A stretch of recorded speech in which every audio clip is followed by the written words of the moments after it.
Hello world, I am Curtis Simpson, and this is Objective Typography News number 47. Today is Friday, April 10th, 2026.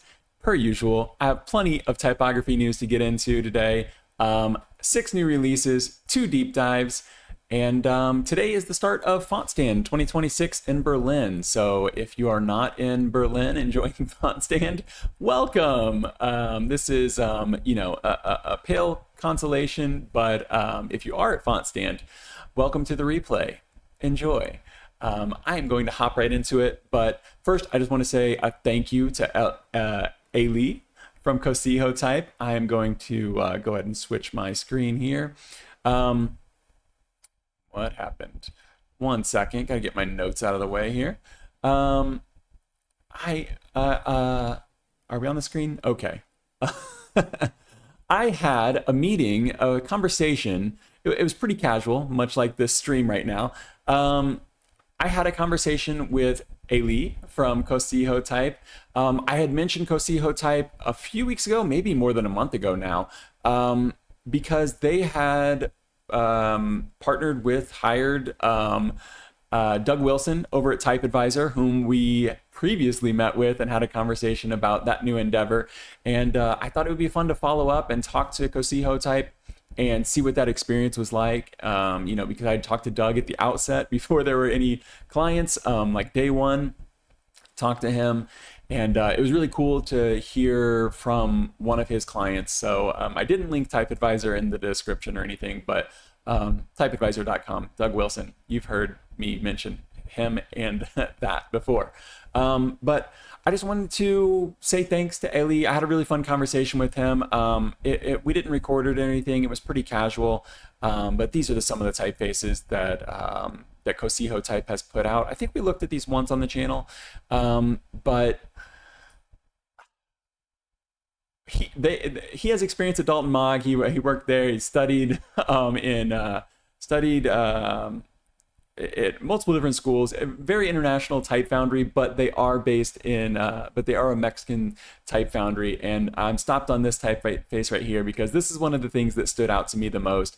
Him and his partner Oscar, you can see Oscar's name right up there. They started CocijoType, and one of the things that I asked was, how do you feel like, or if it does, being a Mexican type foundry have any impact on just how what you bring to type design? Like, is there any differentiator? Is there any sort of advantage or disadvantage from that?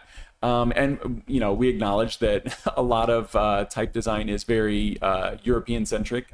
Obviously, that's where much of it began. But he didn't really see like a nationality as being anything, that determines the quality or the merits of typography. But the one thing that we did get into was this concept that the things that you see in your daily life. So he talked about Mexican culture and the cuisine and the textiles and the crafts and the art and just the things that you see on a daily basis. And when it came to this typeface right here, Calavera, he was talking about his partner Oscar, and he was saying someone else couldn't do this typeface because this is in his blood, this is in his veins, this culture, this imagery. And that's something that was the biggest takeaway that I had from this conversation. I talk about seeds a lot on this channel. I talk about, reading books and finding these little things in them and taking that away. And maybe it's something you can act on right now. Maybe it's something that sits with you. But I'd never really thought about this idea of just kind of life experience and how that just sits with you and how there are pieces of you that you don't necessarily think about in your day-to-day, but they're just in your veins, like Ali said. They're just part of you, and that uniqueness and just that lived experience comes out in things like this. And so I do think that that's something that can set CocijoType apart. It's not like they're the only Mexican type foundry, but I do think that I do think that you see some of that coming through in these typefaces, particularly the display typefaces.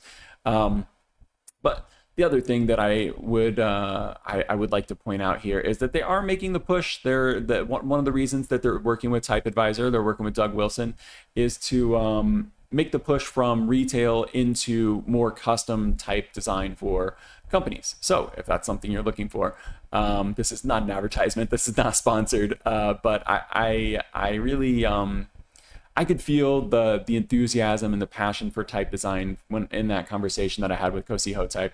So these are brands that they had worked with before. So they're looking to do more of that. So if that's something that you're interested in, I guess go ahead and give them a message. If not, they do have a new retail typeface coming out soon. I don't have any insights into what that is, but when it releases, I will absolutely be sure to cover it. Yeah, some great looking typefaces. They just relaunched the website, so go check that out. It's linked in the description, as will every story that I talk about today be linked in the description. None of them will be sponsored per usual, but they're just there for your convenience. I'm going to get a drink of water, take my face off the screen, and we will get into some new releases.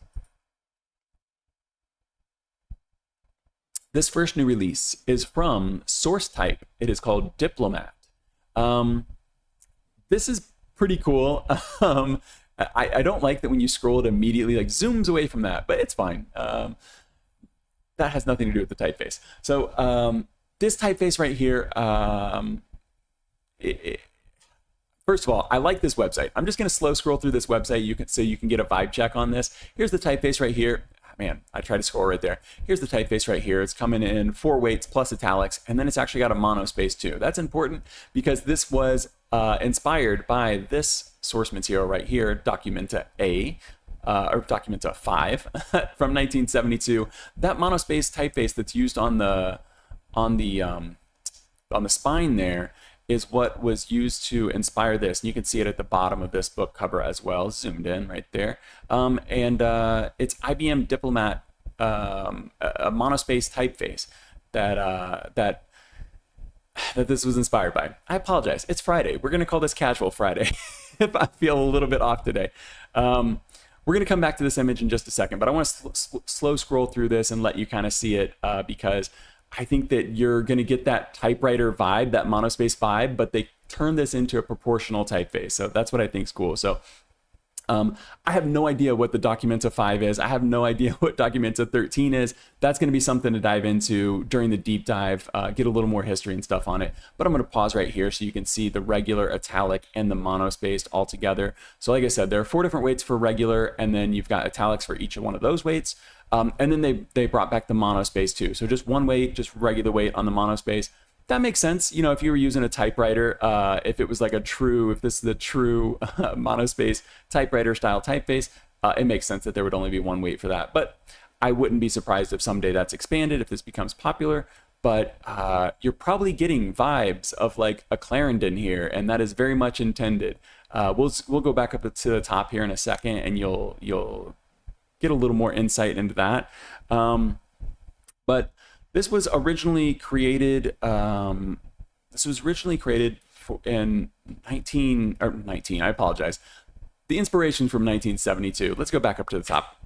The inspiration was from 1972. Oh, Documenta 14. Sorry. So this came about when Lorenz Brunner was working on the Documenta 14 in 2018. Documenta 14 in 2018 and came across that inspiration that we looked at just a second ago, this right here. And so for that one, they used this. Then this was used for years as the house font for Fantastic Man. Again, something else to dive into for the deep dive, but just to give you a little bit of history on this, where it started, where it went right now. So even though it was created for Documenta 14, even though it was used by Fantastic Man, I apologize. Do they have it here? No, they don't have an example of it. It is now available for the first time in 2026 as a retail font. And you can see these 3 little, I don't know, is it still called a Venn diagram when there's 3 of them? Someone let me know. But you can see Diplomat sitting in the middle here, a Roman typewriter and a slab serif. It has, for me, it's almost like a monospace typewriter mixed with a Clarendon. And that's what Roman and slab serif, like if there was just a Venn diagram between Roman and slab serif, I think you'd probably get a Clarendon in there. But you can see, I'm not sure that I've ever seen something quite like this. Obviously, we know that it was inspired by that IBM Diplomat that they were talking about earlier, that monospace typeface that was on there. But this proportional version of it, it makes it much more versatile, much more usable outside of just a monospace font. So I'm gonna have to do some research and see what all is into this, because I'm super interested in the visuals of it, the vibe of it. I really like it. You can see the italics. It's not just slanted. They've got some true italics in there. The one thing I did want to note, if we come down to the bottom here, they've got some alternates and stuff like that, and you can see the Clarendon R there. So the top one there is the traditional one. This is the alternate right there. But I think that'll be it for this one for now. This is, ooh, did we accidentally get? We accidentally got out of it. This is CocijoType's new release. It is Diplomat. So let's go ahead and move on to the second one.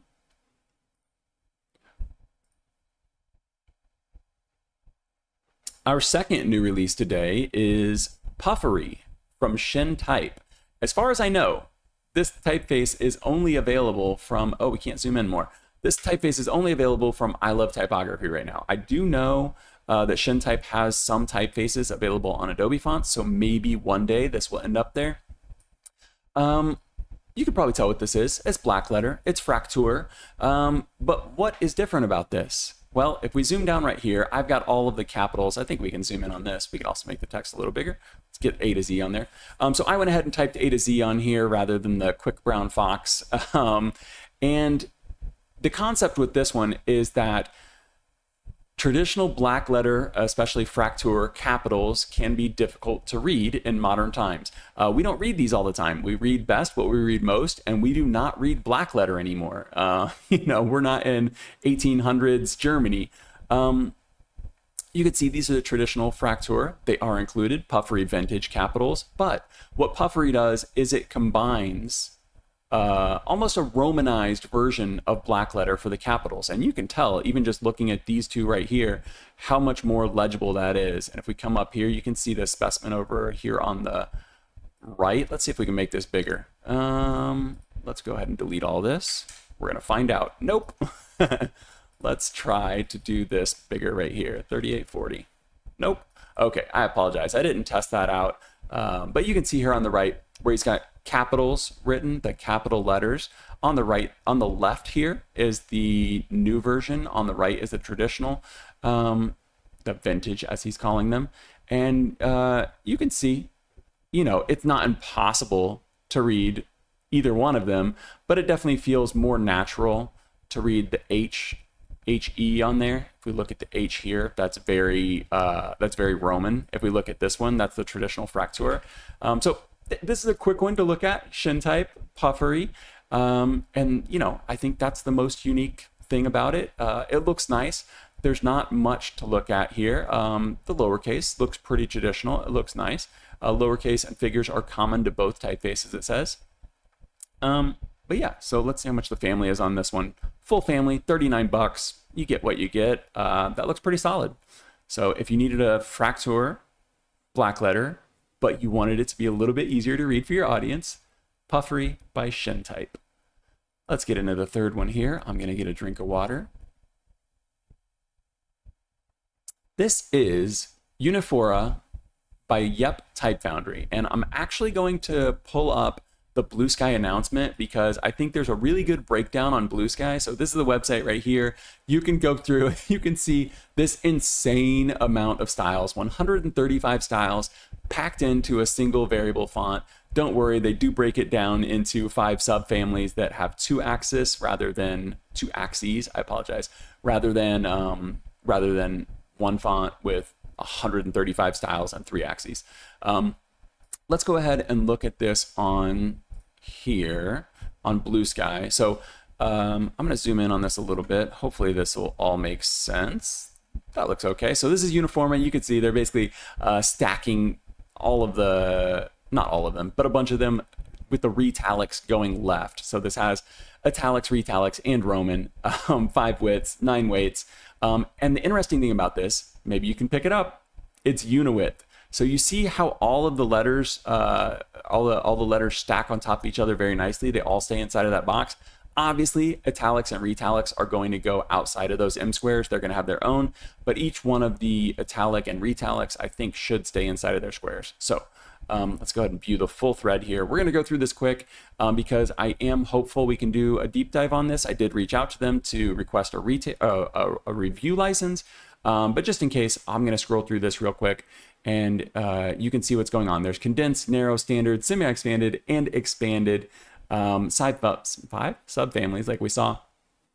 This is designed for UI, not just with the unidwidth. The unidwidth is super useful. Obviously, you can see this demonstration right here as they scroll over it. The top one is traditional. That's what happens. Your font gets bigger and fatter, and it doesn't fit neat and nice in its little spot anymore. A unidwidth typeface, you can scroll over it and it takes the exact same amount of space no matter how heavy it is. This can be difficult to make look good. And so one of the things that they've done with this is to chop off some of the ends of the characters. I guess we're not getting to that yet. We'll get to that in just a second. I got ahead of myself. But here's the other great thing about making this for UI is that it's going to fit inside the M square. So it's centered inside of this square. The vertical metrics are centered. So when you put it in a button, you don't have to do anything weird. You don't have to raise the baseline. You don't have to do any of these tricks and hacks that you've had to do in the past with trying to put a font in a UI. It will be already perfectly centered. And that is a beautiful thing. So they're doing 2 different things here. With the O's, with the circular shapes, they've got 2 anchor points on the sides. So they have like a little bit of a flat side on it, so you can push your letters closer together, a little bit of spacing there. Here's the other thing that I got ahead of myself about is they're chopping off these terminals. And we'll get a look at this here in a second. A little bit bigger. Maybe we can go back here. Oh yeah, they've got it right there. Let's see if we can slide over. So you can see they're chopping off those edges right there. So if you look at the Y here, I know it's white on like periwinkle, terrible contrast. But we've seen typefaces that do this before.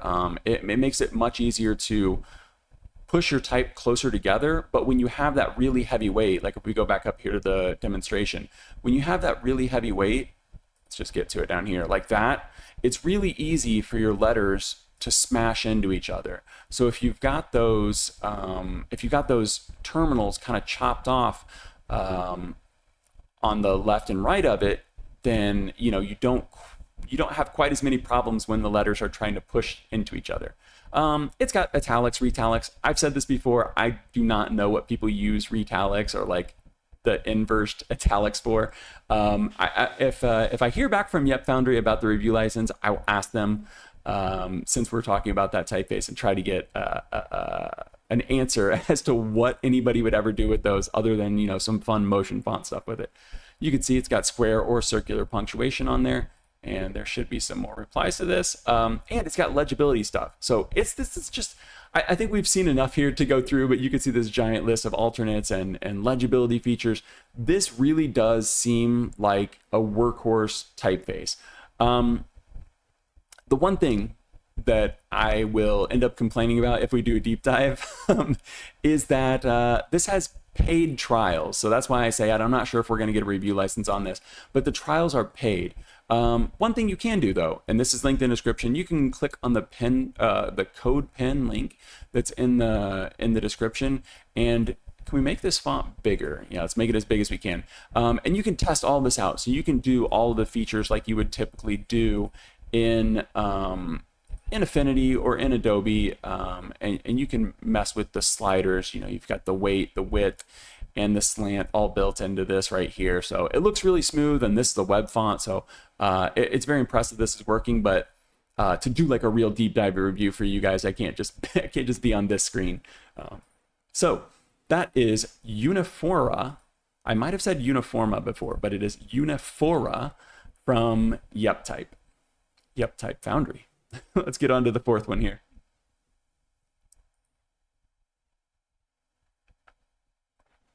Our 4th new release today is from Antipixel. And this looks like Musgo. but if you speak Portuguese or Spanish, you will recognize this as Musgo. Musgo is translated to moss. And I think when you know that the name of this font translates to moss, that soft feeling suddenly makes a lot more sense. I'm not always a fan of typefaces that do this. Sometimes it feels like a very cheap trick, and you can probably see what I'm talking about. Everything is rounded. It's not just like the terminals are rounded. All of the counters are rounded. Everything's rounded. You can see it's very blobby inside this G right here. But I'm going to scroll down and show it to you because I think just in general, just as like a general vibe, I think even if you didn't know what these letters were, I think the shapes are very appealing. The shapes look very nice. This is described as a display typeface. It's got that kind of vintage appeal. It's supposed to have those soft corners on it that's kind of like an ink bleed. Being a display typeface, you would typically imagine this being used large. In my opinion, I think this is going to work best at medium sizes. It's only coming in this one weight right here, just this heavy weight. I'm not sure if they called it heavy or black. We'll see here at the bottom. But I think it works best at like medium sizes, like this 1986, 2026 Cucina Locale. I think that this kind of stuff works best because if you look at this right here, if this was really, really big, it wouldn't be a proportional amount of ink bleed. Like the ink wouldn't fill in because if it was like, I don't know, 3 feet tall or a meter tall, you would have a very small amount of ink bleed. You would have to have it be really small and a lot of ink on something very soft or porous to get this much bleed. So I don't think it's going to work at small sizes because it's way too heavy, it's way too bold. Like it's just going to turn into mush at small sizes. But I think it would excel at medium sizes. And they've got some really nice examples here, and most of these are pretty small, but they're made like kind of big for us to see. But they've got tickets and the little tree that you're never ever allowed to use because you get sued for trademark infringement. So they should probably maybe be a little careful with that one. But they've got a bunch of tickets and tags and stuff on here, and I think that this looks beautifully in these situations. The ticket, I think that's kind of like, that's what I would think of as like a medium size. Some of these might be a little bit small, like these price tags right here. Like these look good at this size, but if it was actual size, I think it'd probably get a little too small. But these specimens right here are really what sold me on this one. Sometimes I'm on the fence about typefaces, whether I'm going to talk about them for new releases or not. This right here is what sold me because this does feel very... it feels very vintage, like it feels authentic. I don't think that I'm not sure if this has any alternates or anything like that in terms of like, like a handwritten font or like a really, really like distressed typeface. Sometimes they'll have like 3 to 5 alternates to make things not look the same. I don't think it has that, but I don't know that it necessarily needs it either. But I'm just saying, it does feel, it just has a nice vibe to it. I guess that's the best way that I can put this.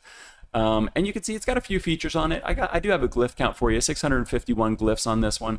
You can see it's got some ligatures. It's got case sensitive forms. So these would go, if you had capitals, you can see with the H right here, you can see the parentheses will pop up for the H. So it's got some OpenType features built into it, and it looks nice. Here's the full glyph set right here. 651 of them, and it's $30. It's $30. Great license on it. Just choose desktop or web. Desktop includes a lot. There is some fine print to read. If you get over like 5 million use cases or something, if you make more than like $5 million a year or something like that, your company does, then I think you need to get a different license. But for the most part, nice, simple license, $30 price tag. This, in the right situation, this just seems like the perfect font. Obviously, it's a display font. It's only got one style to it, but it's pretty nice. I like that. It's Musgo from Antipixel. Let me pull up our fourth one as I get a drink, and this one's actually a bonus. We're gonna have 3 in 1 here. So let me go ahead and tile these. Let's just tile these and we'll look at all 3 at once. I know you won't get quite as good a look at them, but Dalton Maag dropped 3 script typefaces all at once. So we've got, I'll probably end up saying these wrong. So this is Brazilian, so let me try and pronounce this in Portuguese real quick. Tareco. Tareco is a lively, syncopated script inspired by the beloved Brazilian biscuit. I'm not sure what that is, and I live in Brazil right now. Lenzer is an Australian, inspired by an Australian cookie. So we've got a Brazilian cookie, we've got an Australian cookie, and we've got a Spanish cookie. That's pretty cool. I specifically asked because I'd been in contact with Dalton Maag. I knew that these were releasing. I do have full trials of these. I specifically asked, like, was there any strategy or reason that you dropped 3 script typefaces all at once? They're like, no, we thought it'd be a nice addition to the portfolio, or to the, you know, to the offering.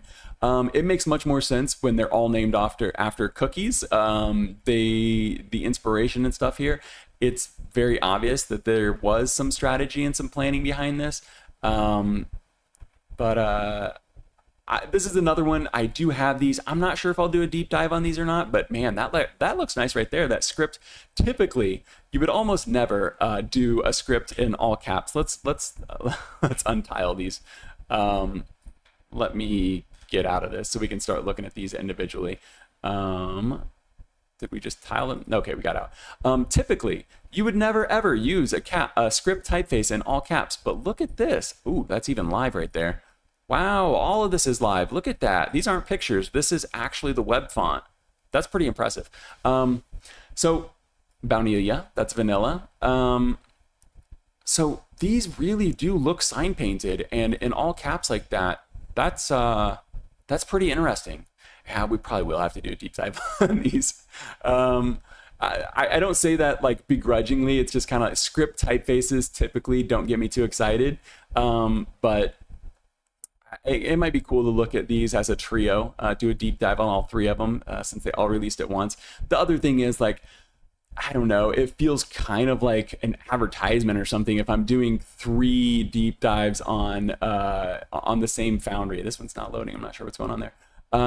But maybe it'd be cool to compare all 3. You know, it's not like I'm going to do that every week, but yeah, it looks like it's got some interesting stuff going on with these. So let me go ahead and tile these real quick. All 3 of these are linked in the description. I'm not going to scroll through all of these right now, but I do think it's interesting that these were all inspired by cookies. Let's see if we can get these all to be the same size. There we go. So we've got Tareco, which is a Brazilian biscuit. We've got Lenzer, which is an Australian cookie. And we've got Coquito, which is a Spanish cookie. I'm going to have to look up each one of these cookies. I'm not sure if they're saying biscuit here as an actual biscuit or if it's biscuito, which would be like cookie. So I'm going to look up all 3 of these. We'll come back next week and we'll see if I think that these match their inspiration. But pretty fun. Dalton Maag dropped 3 script typefaces this week, Tareco, Lenzer, and Coquito. Yeah, and you can get trials for each of these. I will have more details on this one next week. Let's get to the last new release. Once again, I'm gonna get a drink of water. If you guys are around here, you know this is what I do. Okay, our 6th and final new release today, before we get into the deep dives, is from Threedotstype. Don't love their website, so if I struggle a little bit, forgive me.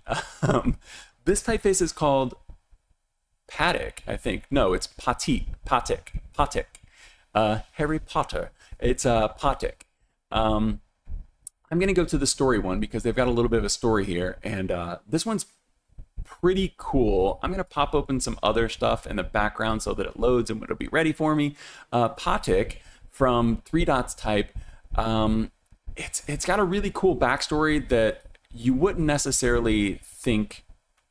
I just wouldn't look at this and think that there was a backstory. I don't know. I'm not sure where I thought this type of font would come from, but it says Patyk, rooted in vernacular lettering tradition, channels a sharp, simple, and raw writing tool aesthetic. It draws from pre- and post-World War II popular styles widely used for handmade posters and everyday announcements. What I thought was cool, so this is Polish, that's why we're pronouncing it Patyk. So it's a roughly sharpened, like a stick roughly sharpened with no defined angles, and so sometimes they would just be using this stick to write these letters. And so once you understand that, you can kind of understand how this style could come from. I mean, you could imagine taking a stick, kind of sharpening it, and then just drawing your letters with it very crudely, but it looks nice. So it was originally the first design used with this it was in 2018. It was used for this book cover here. Once again, if I do a deep dive on this, I will tell you more about this. We're just going over a quick announcement for the new release, but you can see some inspiration here. They've got some references, but there's not a lot on this website.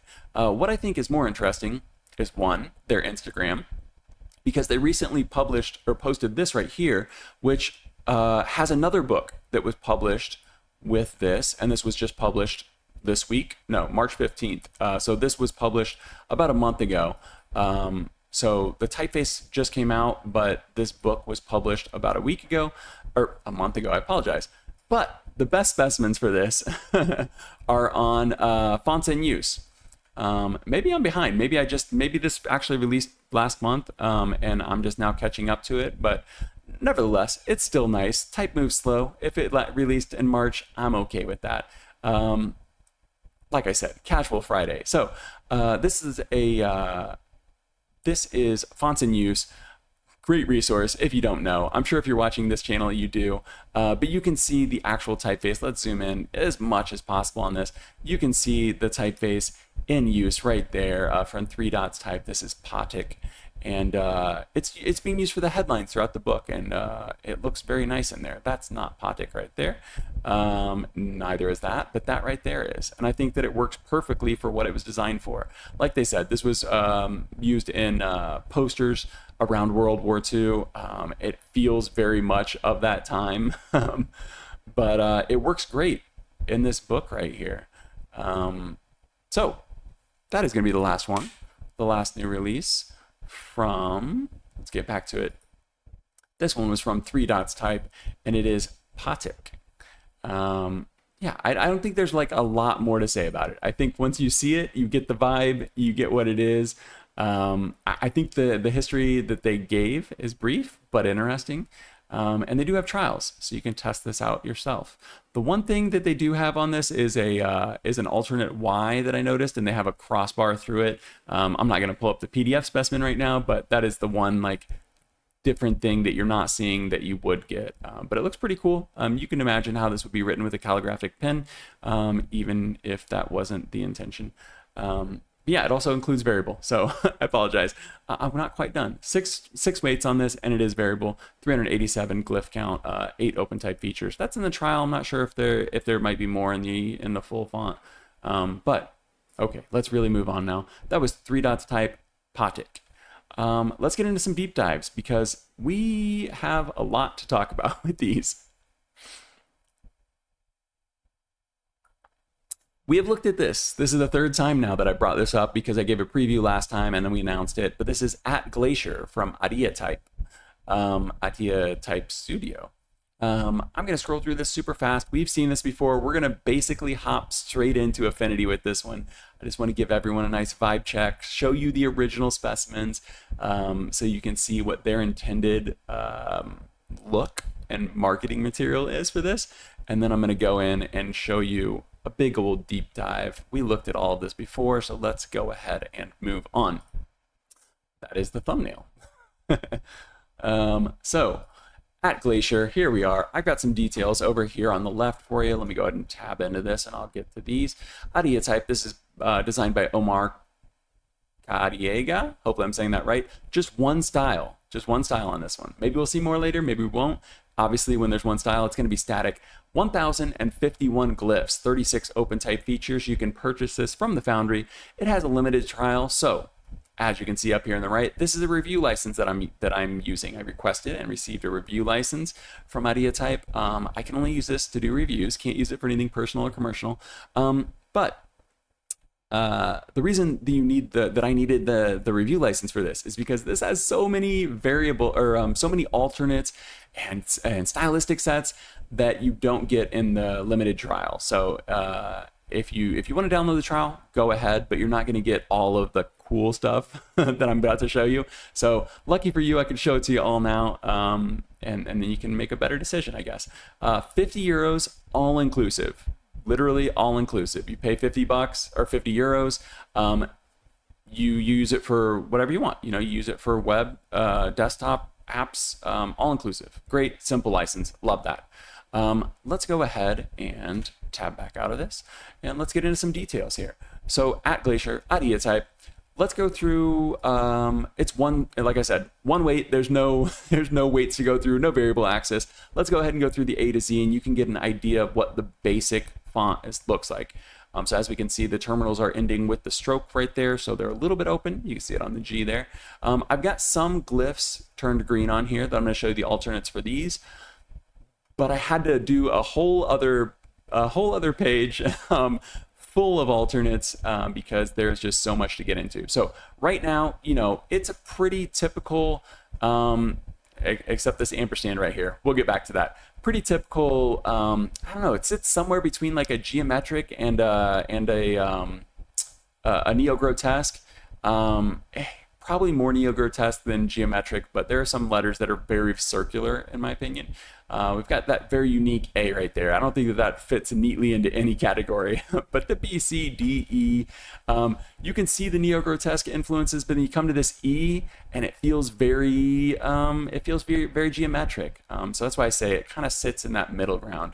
The leg on that K is kind of long. That's interesting.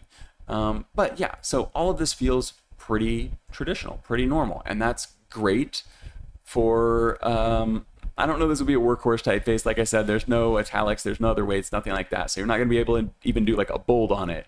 I think this is mostly going to be a very minimalist typeface that kind of has all of its expression and stuff via the alternates, via the subsets. Let's get into some of those, but so far pretty traditional. Let's just look at the few that we have on here real quick. Let's start out with this ampersand. I don't know about you, but this ampersand, this is the default. That's the default ampersand. I'm going to go ahead and get rid of this one. And what do we do this one with? I think we do with this stylistic alternatives. No. They have a bunch of stuff very well set up in here. Character variants. So you can get a bold version of it. I think that looks kind of cool. Very stylistic. But again, that looks more like an ampersand than this. This just looks like a scribble to me. But you can get a nice traditional ampersand there. Unfortunately, it's not like set up in the stylistic sets like the alternate G, alternate A, thick punctuation, those types of things. It's kind of tucked into this character variant 2 open type feature. I think this should just be the default. I know this is a really fun typeface. I get it. But this being the default ampersand, I can't understand why. But like I said, it has the traditional one, so that's fine. Let's just leave that on there. The next thing that you can see right here, the punctuation is very, very thin. There are instances where that is cool, but this just feels a little bit better to me. Nice, thick punctuation. While we're here, let's go ahead and do this. Notice this here. We can do case-sensitive forms. So you can see this is next to the capital Z right here. Let's just go ahead and do it like this. And you can see we've got case-sensitive forms. So this isn't just a, let me hit it. There we go. Boom. This isn't just a display typeface. Like this is really built to be, I mean, it's strange. It's built to be, look at that. When I do the case-sensitive form, this one gets broken. Interesting. It's built like a workhorse. It just doesn't have the depth of a workhorse. That might be something for Arillatype to check out. That there gets a little messed up. But you can see the problem with tucking the ampersand into there. Now we've got all these funky letters here. So let's just go ahead and look at those. You can see the M, the R, and W there. They are tied to character variant 2. So I'll zoom in on each one of these. The M right there. Pretty fun. Oh, look at that O. Is that part of this? I didn't even see that one. I apologize. How did that even get... I don't know where that O is coming from. I apologize. I thought I went through everything. But okay, so you can see the R right here. We can see the W. Boom. Really wavy, really fun. We saw this one on the website.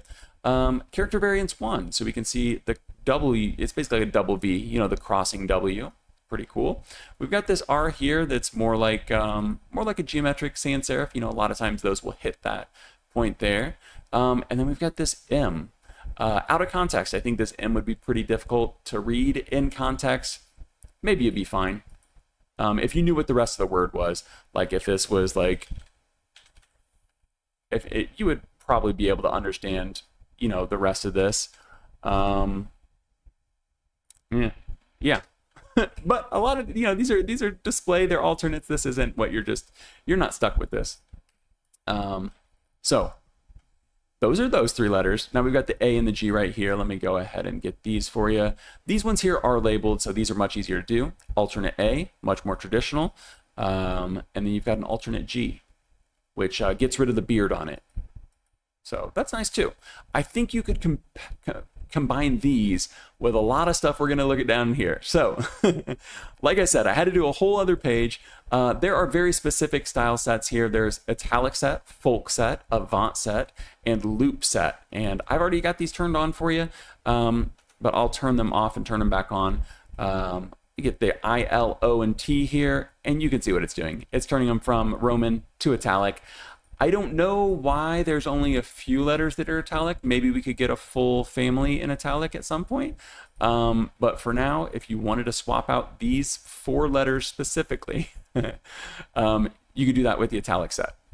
And they look nice. It's kind of strange that they would be sitting at a different angle, but this is kind of a strange typeface. We've got the folk set here. Folk, as you can see, it's getting almost like an unseal vibe to it. Is that what it's called when that Irish type stuff? Folk. So we're going the A, E, and the G there. I've never seen anything like that G. It's almost like the G is like throwing up. And we've got the Q and R in this folk set here. Yeah, those look very traditional. I mean, that looks neo-grotesque right there. You get like the Frutiger style R. The Q doesn't break the baseline.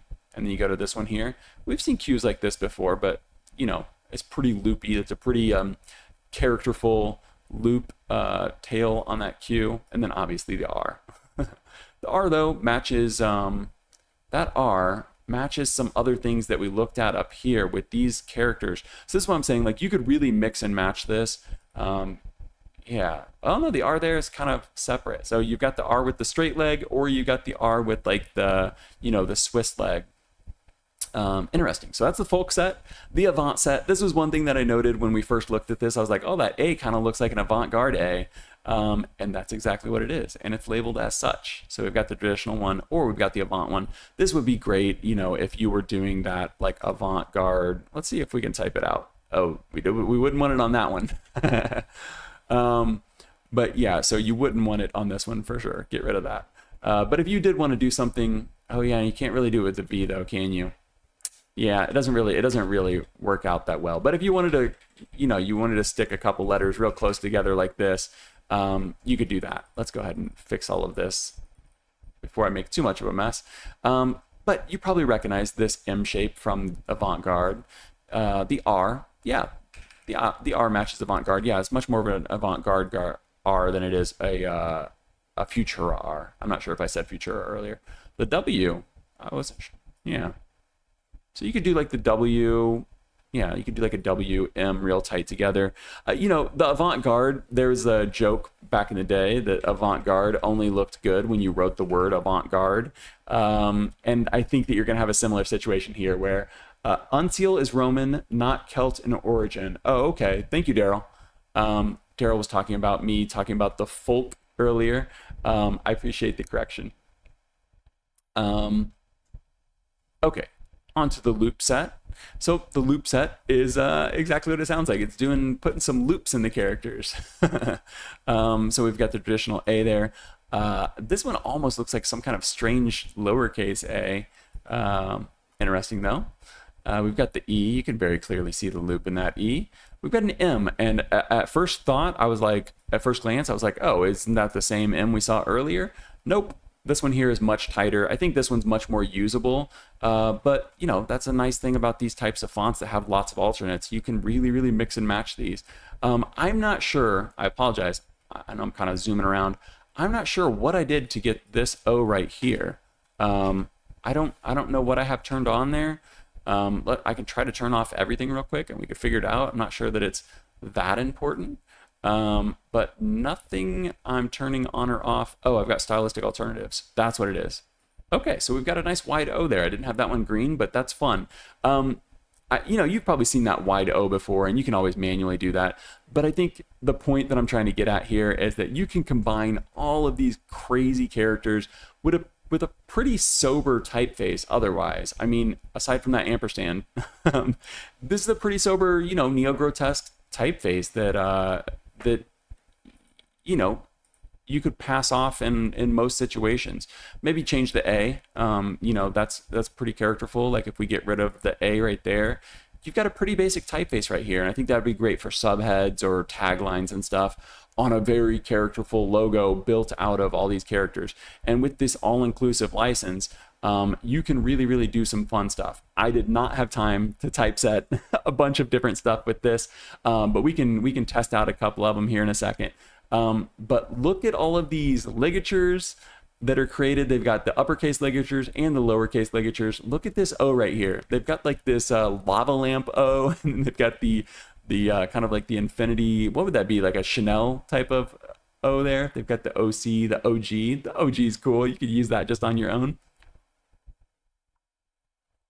But yeah, I think these are really easy to play around with. You don't have to like put in the characters right here. So I can show you like, I just typed in one right here. We could do eat pizza, and all you're doing is turning off and on standard ligatures and discretionary ligatures. So you just turn off those discretionary ligatures, and you don't have to go through and do each individual one of these. So let me just type out a word here. If we type out U, it just does it for you.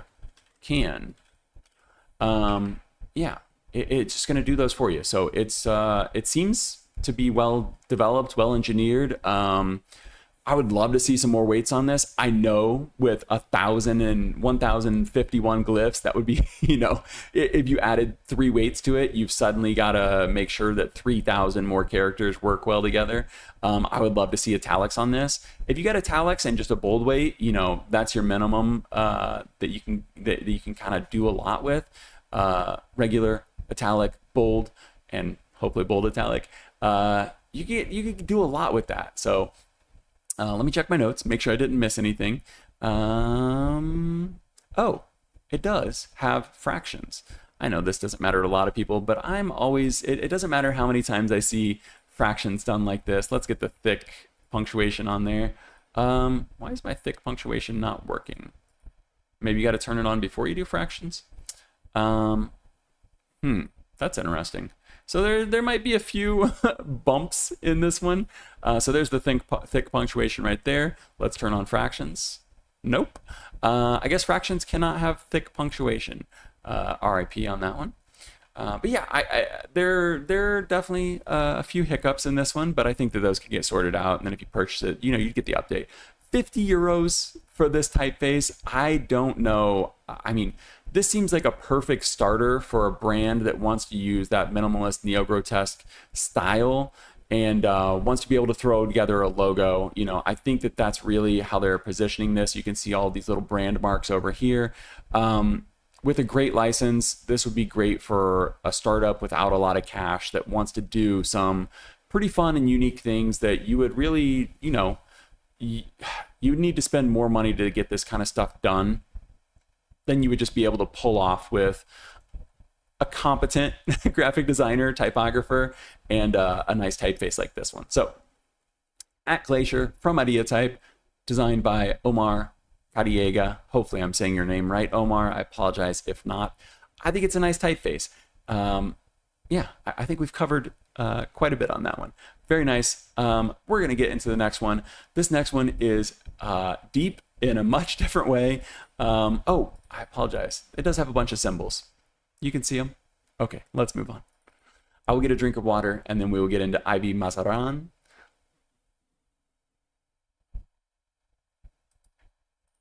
Daryl said that weird logos or weird ampersand is in one of the logos. Yeah, there it is right there. Kale and pine. Yeah, see, I think like That's what I'm saying. Like all these ligatures, and then Storm right there is they're actually using that. They've got a little R on that. That's probably what you're talking about.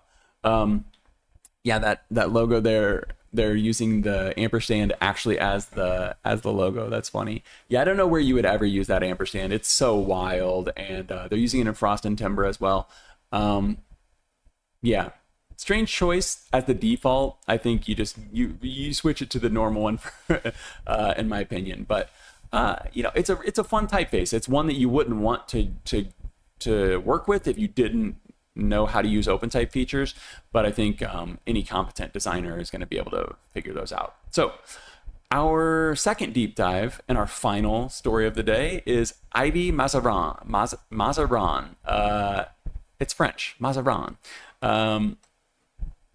I've mentioned this before. I was prepared to do a deep dive on it last episode, but I wanted to get a little bit more history, and the history is pretty cool. So this is from Ivy Foundry, Dalton Maag. 10 styles. That's going to be 5 weights plus italics, true italics. It's variable. 769 glyphs, 26 OpenType features. You can purchase this from the Foundry, or you can get it through the Typographer app, which is from the Type Founders. There is no trial on this, so once again, I've got a review license on this. Shout out to Tiffany Wardle from the Type Founders, who gets me the review license for these. Per usual, can't use it for anything commercial or personal. It's just to do the review. This is $238 for the full family, which I think is very reasonable, but $85 for the essentials. That's going to give you the regular weight plus italic, bold plus italic. I'll have to double check. We'll check that at the end, but I think that gives you the 4 styles. But yeah, I mean, for $85 for the essentials, and it's not like a standard versus a pro where you're not getting the small caps and stuff like people used to do. Some people still do. You get the full OpenType features and glyph count and stuff like that. You're just getting less styles. Standard-ish license on this one. I say that, I'll go ahead and spoil it right now. The desktop is a one-time perpetual license, but web and app are annual renewals. That's the one thing I don't like about this, and I say that every time there's a Type Founders typeface on here. But it's not the end of the world. If you were using, there are plenty of subscriptions out there, and I'm not going to talk too much about licensing. I'm trying to learn more about licensing this year, but personally, I don't want a subscription. I want to buy it and use it. So IvyMazarin, let's go ahead and look at the weights first. Like I said, this is variable. So we can go, I've got it all the way on bold right now. It goes from bold all the way down to thin. Very smooth interpolation. Look at that. It's cool to see, like especially this M right here. We'll go ahead and look at all of the letters here in a second, but it's cool to see that contrast built into it. Yeah, that's really nice. So this is the regular weight down here that we're going to look at. You can see it does have contrast. The backstory on this one, it's from the early 1900s. It kind of released. It was originally designed like 1916, I think. Let's pull it up just real fast. They do have some nice specimens on here, so I think it's worth looking at as well. We'll get back to this. I apologize. Nice specimens right here. This was originally designed in 1921 as Astre, I apologize, and then it was renamed in 1926 as Mazarin. It's basically a French interpretation of a Garamond. Garamonds were very popular in the 1920s, but Art Nouveau was on the cusp. It was coming, and so there's kind of this tension as to why Mazarin was never super successful, and it's basically because it wasn't like a pure Stempel Garamond, and it also wasn't moving in that Art Nouveau direction. So I'll get to that towards the end of this. We're going to do a comparison with Garamond and Cochin. But let's just do an A to Z real quick, and we'll look at this typeface. You can see some of the calligraphic influence right there with that top stroke on the A. Nice bracketed serifs on this. It is very similar to Garamond, or a Garamond. There are a bunch of Garamonds. You can see the J right there. We're going to be able to get a baseline J on that. I like the crossbar on the K right there. Nice thin crossbar. Let's see how that looks with the weight. I know this is nerdy. Some people watching this might not necessarily want to. Oh, that's interesting. The crossbar actually goes up a little higher. Does it? Let's pull down a guide on this real quick. I apologize. This will be the only thing that I really get into the weeds about. I'm just curious to see where this moves. Yeah. Huh. It's pretty similar. It's pretty similar. Okay, let's get rid of this guide. Oh. Okay, I apologize. I will not let my curiosity get the best of me for the rest of this. You can see the P here, not connected. Same with the R. Q going below the baseline. It feels very traditional, and I think that that's the main selling point about this. We're in a really heavy weight right now. Let's go back to like a regular weight. It feels very traditional, but it's just a little bit different. And at the time, that was the reason this wasn't super successful in the early 1900s. But I think that's a great selling point for it now, is that it's not going to be Garamond. You know, plenty of people use Garamond. These are small caps right here. We probably don't need to look through all of them. I just wanted to show you it does have actual real small caps. You can see the X height on this is pretty high. That's going to be one of the differentiators between Garamond we're going to look at. I'm not sure if this is the traditional X height on this, or if this is an increased X height. I would not be surprised if this was increased from the original, but being kind of not necessarily a failed typeface, but being kind of like a not super successful typeface, it's hard to find the original specimens for this. We have to look at these. Like, look at these terminals and stuff. Like, look at the way that this this joint right here for the D is connecting. Boom, that's really cool. And then you see it again on like the H right here. It's almost like there's a notch in it. Like, it's almost like an ink trap built like the calligraphy, like with your pen. I don't know, that's really nice. You can see it on the M right here as well. I really like that. I'm so glad that we zoom in and look at these. Maybe some people don't like it, but these are the little details that really build the character in a typeface. You can see at the top of the P, the bottom of the R, the Q. These are the little details that like really separate it from any other serif, old style, Garamond type typeface. You can see there it's got the old style numbers and the lining numerals there. Let's get into, do we want to do alternates? Yeah, we just got the 4 alternates right here. We'll do these alternates real quick, then we'll look at the italics. Let me hop into my typography tab here. So like I said, we've got the lining J. This would be great if you want to, or the lining J. This would be great if you want to stack your type real tight. We looked at that in a previous episode. You can understand that, right? If we were doing all caps and you wanted to stack it, you want real tight leading on it, that'd work out better for you. We've got a historic R, which they're taken below the baseline, and also connects that top bowl there. So it would not match the P anymore if you did that. But if you wanted that to drop below the baseline, it looks a little more fancy, a little more regal. Let me see the Q. So the Q is coming from the swash. So we can turn on the swash. We are going to see a ton, like an absolute truckload of swashes in the italics. I'm really excited to show you those. But there's just one swash in the uppercase, and it's coming from that Q right there. Going to be very case specific where you're able to use that. But I think this alternate ampersand is very nice. We've seen stuff like this before, but you do get those little characteristics like this right here, where you don't have like actual ball terminals on there. They match the F, they match some of these other characters. So very cohesive typeface. Obviously, I would expect nothing else from Ivy Foundry, but this, I don't know. There's something so nice about this. It fits into the typographic, how would I say this?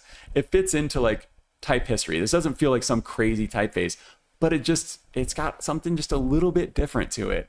And like I said, at the time, that was what made this not great for selling. But now I think it really could differentiate and set it apart. Look at that A right there. It's only got the inside terminal. So some of these feel a little oblique, and you typically do get that with the capitals. The lowercase is where you're really going to note the true italics, but you can see that Q right there with that stroke growing across the bottom there. We're going to have an alternate for the R as well. I did not highlight all of the swashes on the uppercase because this entire thing would be highlighted. Once again, we've got the old style and the lining numerals there. Small caps, even in italic. of course. Now we're seeing the true italics here with the lowercase. You can really notice them. You've got the F that goes below the baseline. You've got the pen, or the pen mark, where you would be going from top left to bottom right, like you would with a calligraphy broad nib pen. You got the P that's breaking through that top bowl. Yeah, really, really nice. And once again, obviously, we do have separate weights for this one. Let's go ahead and check this out on the variable. We can slide all the way down to thin, or we can go all the way up to bold. And I think all of these look really nice. Let's go ahead and set this back to regular. We'll look at some alternates. Bold, not bold, just regular italic. There we go. So we've got the J right there. That one's already sitting on the baseline. I apologize. There's the traditional one, and there's the baseline. We've got the alternate R, or I mean the historic R. We're going to see a very similar thing as the uppercase. And we've got an alternate ampersand. So before, let me just refresh your memory. This was the alternate. Boom, boom. This is the default right here. This one's the default. And then here is our alternate. Very similar to the alternate for the Roman. Okay. This is why I could not highlight every single one of the swashes, and it's this right here. Look at all the swashes. Now there are some in here like the G, the H, the I. I just did an A to Z here just to show you, kind of cohesive set of fun typography terms. But look at all of these swashes. Obviously, you couldn't stick all these capitals together, but that's why we're doing title case here. You've got the C that drops below the baseline. It's just really, really nice. And this is something you don't think about until you have the ability to use it. And, I'm sure there's some version of Garamond that can do this. I'm sure there's some version of Koshan that can do this. But I mean, combine the fact that this is not Garamond, like very specifically, despite, being competitive with it back in the 1920s. Man, the italics with the swashes on, you could just do so much with this. This would be an incredible workhorse typeface. I just, my mind reels with the signage you could do with this, with the editorial stuff that you could do with this, with the, doing like a menu or something like that with this. Like, there's so much beautiful typography that you could do with this. I actually didn't set this one in variable. So you do have the static ones if you want that, but this is the variable right here. So we've got, of course, all the swashes with variable. There we go, right there. So we're kind of breaking different lines. It's going to break at different points, unfortunately. As I do this, I should have shift entered and done some line breaks on these. But yeah, it looks nice at all sizes, but I particularly like this higher contrast, bold italic with the swashes on. I think that looks beautiful. So this is made for body copy. Let's see how it looks in body copy. It looks great with the small caps in there. You can start your paragraph with small caps, start your article with small caps. Got the italic up here with, do we have swashes? Yeah, with a couple swashes on there. I'm going to turn those to default. So you can see the difference this makes immediately. I mentioned the editorial, like imagine you've got a spread here, like, okay, that looks fine. But you turn the swashes on and it just feels, I don't know, it has more presence to it. But let's focus on the body copy. Small caps look great. I actually didn't, we'll do this one live here. F it, we'll do it live. Regular down to bold, digital age, stands out very nicely. Type design is a closely related craft. These are the ones that I always do. Regular italic, and let's see how that stands out. Nice. Yeah, so the bold and the italic are going to stand out very nicely amongst the typical Roman body copy there. So I think that works really well. And I just wanted to point out before we get on to the comparisons, these are the ligatures that are included. So not as deep as what we just saw with @Glacier, but this font is very deep in a much different way. So we've got our traditional, the Fs, we always see those. We've got some interesting punctuation here with the quotations and apostrophes and single quotes, I guess. But we've also got some capitals that are got ligatures on them. And then we have these. Sometimes fonts will have these hidden away. It's only 1 through 12. I don't know what these honeycomb, hexagon shapes would. I don't know what the context of this is, but they're included, so that's cool if you want to do some wayfinding or something like that. The one thing that I wanted to note before we move on here, but to the comparisons. Okay, never mind. I'm thinking of something else. I apologize. So let's get on to the comparisons. I've got italics and I've got the Roman. We're going to be looking at the competitors back in the day. So I have a great article linked in the description. I didn't pull it up. I can show you right now. It's actually from another revival of Mazarin from A2. Paul Shaw wrote this article in 2019. This is where I got most of my historical information. He has sources at the bottom of this. The website for A2, there's all these things that are trying to load. I think that it's images that are related that are not loading. They were probably linked to other websites or something like that. So this page is broken. But the article itself does give a lot of nice historical context. So despite this being a competing Mazarin, I did include this because it's very much focused on the history. That is linked in the description right below IvyMazarin. But in that is where I got the historical context that this was kind of failed because it was competing with Garamonds at the time, but it wasn't, as they said, a traditional stempel Garamond.